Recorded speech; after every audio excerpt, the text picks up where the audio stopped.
Hello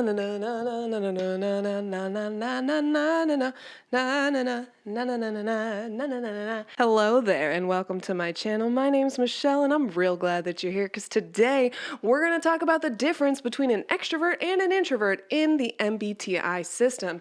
If you're here, you're either here because you're one of my friends. I made you take the test recently and you're like, I can't tell if I'm an extrovert or an introvert. Or you could be someone who's just new to MBTI. You just took the test on 16p.com and now you want to know, am I the mediator or the champion? Am I the Chad?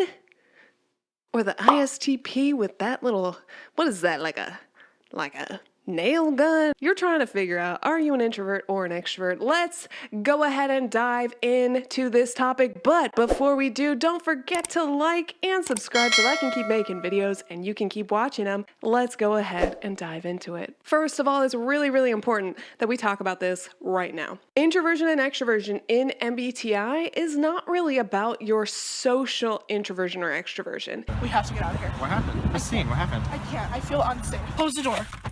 What is going on? Christine. I am shooketh. It's not really about how much you talk to other people or how much you engage with other people or whether you get energy from being around people or not being around people. Social extroversion and introversion actually has to do with a specific part of your brain being either overactive in introverts or underactive in extroverts. When we became mammals, we developed a part of the brain known as the neocortex. And one of the functions of the neocortex is to allow us to think before acting. So let's define then what extroversion and introversion actually mean in MBTI. So I'm going to put a little image up on the screen as I describe this, but essentially, extro is a root, or it's actually a prefix, that means external, outward. Then intro means within. So extro without, intro within. So what's vert mean? Vert means direction. So extrovert, outward directed, introvert, directed. When we're talking about MBTI, we're talking about the mind. We're talking about the way the mind works. Think M for mind, even though it actually stands for Myers in Myers-Briggs.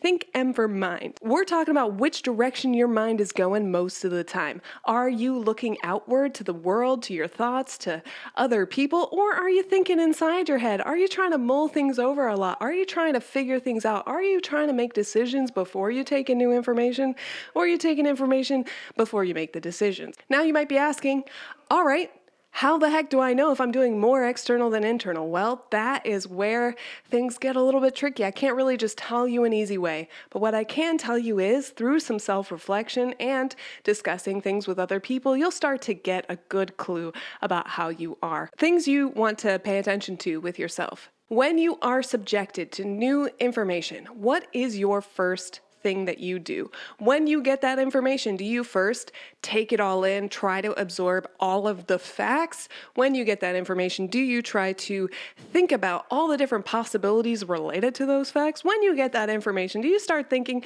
what is everyone else going to think about this? What does everyone else feel about this? Or are you going to first think, how does this fit into my structure of how I view the world? Or, does this make sense to other things that I've heard before? Or, I have an internal framework of how the world works and this information is not fitting in, so I need to think about if this information actually should go into my framework. Which one are you?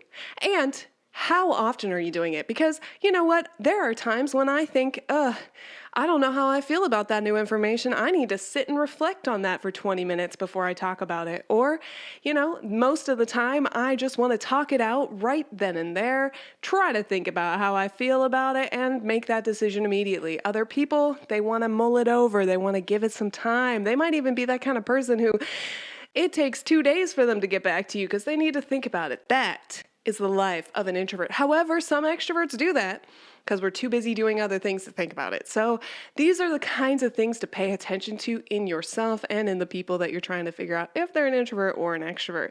Think about how they take in that information and how often they need to sit and think about that information or how quickly they are ready to make decisions upon that information. Let's use work, for example. You get a room full of people, right? And you get a problem that pops into your lap. It's just there and you're like, God, we got another problem. The extroverts are usually the ones that are like, let's solve this problem, let's talk about it, let's deal with it, let's confront it head on. And the introverts are like, not responding, first of all. They don't really respond first. And then second of all, they think about it. They really think through what they say. Another way to tell if somebody's an introvert or an extrovert is how long does it take them to reply to things? Are they the kind of person that when you give them some information out loud, they immediately start talking back to you? Or do they take a little second to reflect? Something that I noticed from introverts, even introverts who are a little bit more extroverted, they think through what they're saying a lot more. They want to know what they have to say before they go into something. Whereas extroverts, like I said, we're just like, let's dive into it. Let's deal with this. Let's hit it head on. Let's go. Let's go. Let's go. Let's go. That's a really, really simplified version of what introversion and extroversion means. But if I were to go into full depth, this would be like a 25-minute video where I go and break down each of the cognitive functions. And you guys don't want to hear about cognitive functions yet. You're new to MBTI. One day, I really hope you take the plunge and the dive into the cognitive functions. And if you want to dip your toes into the cognitive functions, just watch one of my videos about your personality type. If you watch that video and you're like, man, this INFJ video, I don't know if I'm an INFJ, watch the ENFJ video. Maybe you're just a little flipped on the cognitive functions. Just check it out. Check it out. Check it out. I really hope that I answered your questions about how to tell if you're an introvert or an extrovert. And if you're still confused, join the Discord community. There are plenty of people there willing to nerd out and talk about MBTI. But I do warn you,